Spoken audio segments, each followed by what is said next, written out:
Hi, in this presentation I will focus on ACL injury in adolescent female football player with the high incidence in adolescent female. That's a really important topic, 3 times greater risk than male according to a systematic review done in 2021, 10 times more likely during matches than practice, with severe burden with a high recurrence in female.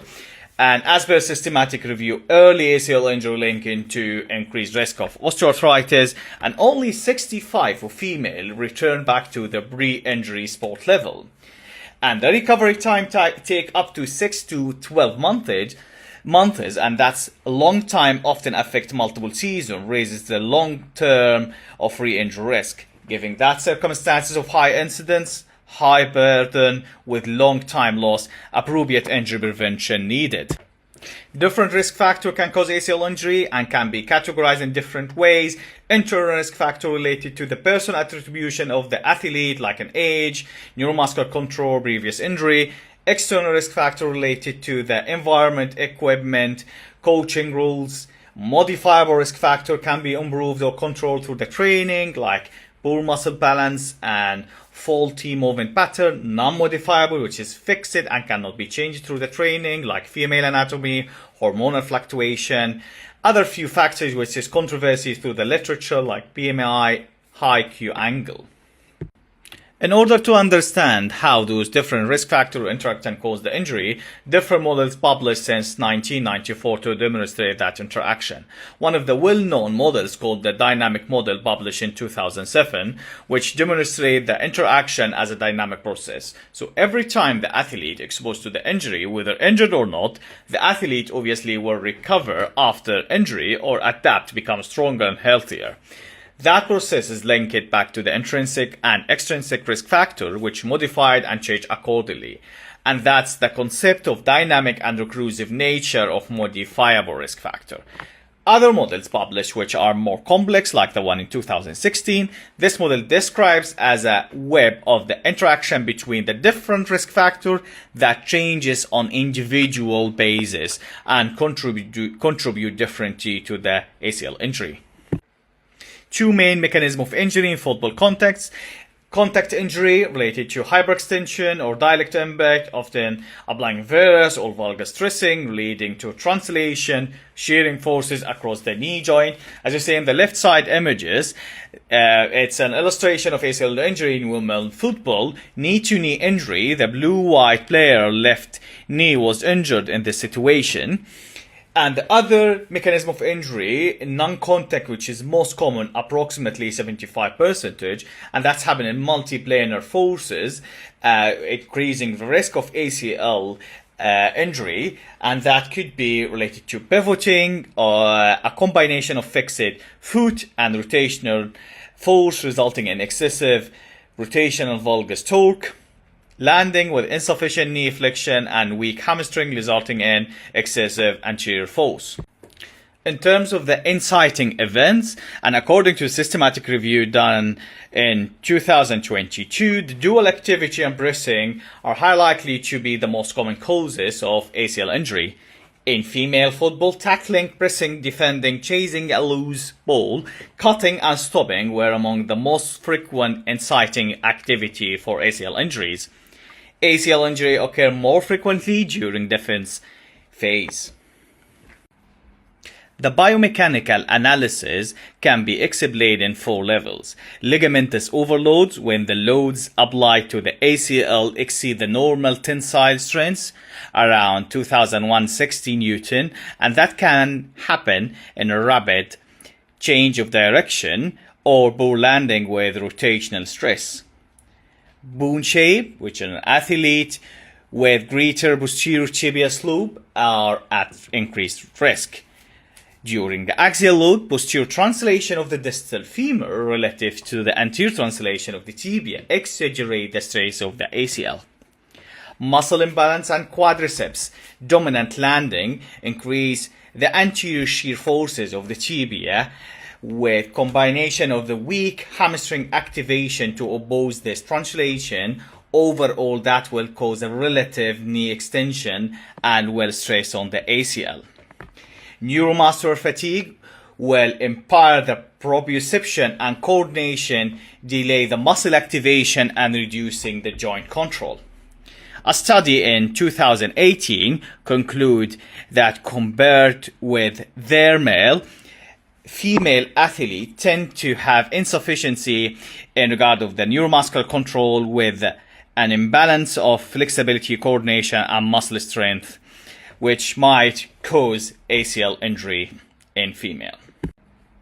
Finch in 2006 demonstrated a framework in 6 stages to develop a proper injury prevention intervention, and called TRIP was translated research into injury prevention practice, and that model consists of 6 stages. We already described first stage, which is related to the incidence and burden of the injury.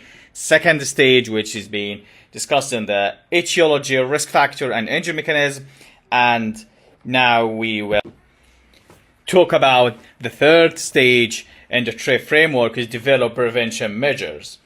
To develop an appropriate injury prevention program, the focus should be targeted on those modifiable risk factor, plus or minus equipment use if possible.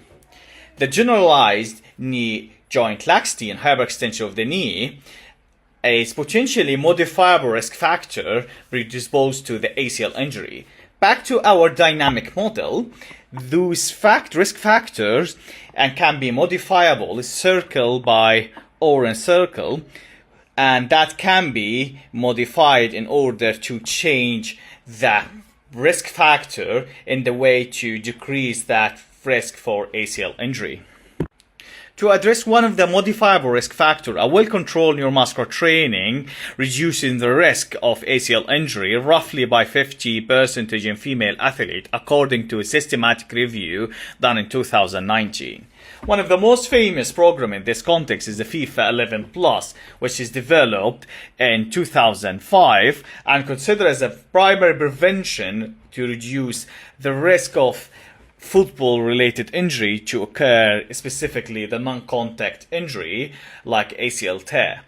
And that's something that can be applied with no equipment required and designed for using only on the pitch, easy to apply, free and available, which make it appropriate to apply in adolescent setting, focusing in different way of neuromuscular control, strength, muscle balance, dynamic stability, and consists of 3-part warm-up around 20 minutes in total. And this is a program which is focusing on change of behavior and hierarchy of control, published by CDC, which is showing a reasonable effectiveness. What we know from the literature, according to systematic review done in 2017, involved 183 articles that FIFA 11 Plus program with really effective in prevention of ACL injury in football player age more than 13-year-old. Another research done on comprehensive warm-up program to prevent injury in young female footballer done by Soligrad in 2008. And that program showed good improvement with 32% reduction of the injury incidence was observed. At this stage, I would like to highlight the difference between efficacy, which is the benefit of intervention compared to a controlled standard program, and effectiveness, which is comparing this benefits and using of intervention in a real world setting where all condition cannot be controlled. And that might be the reason for that why do intervention fail, because might be not matching the risk factor, might be having a wrong level, might be related to low compliance. Different trials in literature to test this efficacy, starting by a study, a Norwegian study in 1,892 girls showing higher individual compliance with better result. Canadian study in 2010 showing coach-led structural warm-up program are really effective across both gender and different injury types. And the one that I need focus on is Stephen et al. Study done 2013, categorizing the participant in 3 groups: control, regular, which is regular delivery, initial instruction only given, comprehensive delivery, which is given through the pre-season workshop, and in-season support. The finding is really interesting, showing higher compliance with comprehensive group, which means like injury risk decreased, where coaches had prior experience with injury prevention and receive regular guidance. Coaches with positive attitude showing really good impact for success, and perceived the barriers lower, like lowering compliance, will have a good impact on your result. Stage 5, enter framework, and that will be through the 4 stages. Targeted population, which is adolescent female at this scenario, and setting, which is understanding the woman football culture and the existing system are resistant to change, and tolerate these messages and delivery strategies for the stakeholders, and understand the barriers to the coaches and player level, and understand the resources in the adolescent level. In this stage, I would like to highlight the health action process approach, which is a behavior change model explain how people adapt to preventive action that include motivation phase and volitation phase. McKay study in 2016 evaluating the effectiveness of injury prevention program through this model in adolescent female football player, around 200 female with 12 coaches. The result is really interesting, showing task self-efficacy for, say, I can use FIFA 11 Plus correctly, showed very strong and significant effect on intentions. Outcome expectation, which just like FIFA 11 Plus prevents injury as a fact, has a good, strong, positive effect as well. However, risk perception alone, like raising the concern about the injury, had low or non-significant effect. And that conclude that the risk awareness alone does not predict the intention to adopt the program. So in summary, the ACL injury in adolescent female football are preventable by addressing modifiable risk factor through injury prevention program like FIFA 11 Plus, supported by the coach education and consistent implementation, understanding the compliance. There is a research gap in literature, like a long-term study to state how the injury consequences can happen on the ACL, and that could validate the lasting impact of compliance-focused intervention. Thank you.